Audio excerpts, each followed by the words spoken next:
Good evening বন্ধুরা, আজকে আমি বানাবো মেথি শাকের তরকারি। প্রথমে আমরা ওলকপি, আলু, বেগুন, শিম টুকরো টুকরো করে কেটে নিয়েছি। তারপর সেগুলো ওভেন অন করে কড়াই বসিয়েছিলাম। কড়াইতে সর্ষের তেল গরম করেছিলাম। তারপর সমস্ত সবজি একসাথে অ্যাড করে ভালোভাবে নাড়ছিলাম। বেশ কিছুক্ষণ নাড়ার পর আমরা দিয়েছিলাম 2 চা চামচ নুন আর 2 চা চামচ হলুদ। তারপর আমরা দিয়েছি টাটকা মেথি শাক, যেগুলো কুচি করে কেটে নিয়েছিলাম। সুন্দর করে শাকটা ওই সমস্ত সবজিগুলোর সাথে বেশ ভালো করে নাড়তে থাকলাম। ভালোভাবে ভাজা ভাজা হয়ে গেলে আরও 1 চা চামচ নুন আমরা অ্যাড করলাম, আর অ্যাড করলাম 1 চা চামচ হলুদ। তারপর আবার ভালোভাবে নাড়তে থাকলাম।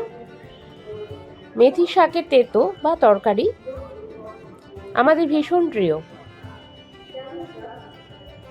আপনাদের কার কার মেথি শাকের তরকারি খেতে ভালো লাগে বা খেতে ভালোবাসেন আমাকে কমেন্ট করে জানাবেন বন্ধুরা। আপনারাও এইভাবে বানাতে পারেন নিরামিষ মেথি শাকের তরকারি। এতে আমরা যে মশলাটা দেব সেটা হলো জিরে, মৌরি আর রাঁধুনি বাটা। তার সাথে 2টো কাঁচা লঙ্কা আমরা বেটে রেখেছিলাম। সেই মশলাটা আমরা এই সমস্ত সবজির মিশ্রণের সাথে অ্যাড করে দিলাম। তারপর আবার মশলাটা ভালোভাবে মিশিয়ে দিয়ে আমরা নাড়তে থাকলাম। বেশ কিছুক্ষণ নাড়ছি। ভাজা ভাজা হয়ে এলে আমরা অ্যাড করব অল্প একটু জল। আপনারা দেখতে থাকুন বন্ধুরা।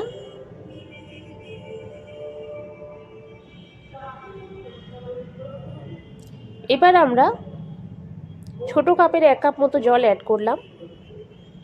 তারপর আবার বেশ কিছুক্ষণ ভালোভাবে নেড়ে চেড়ে কাভার দিয়ে দেবো। তারপর লো আঁচে 15 মিনিট ফুটতে দেব।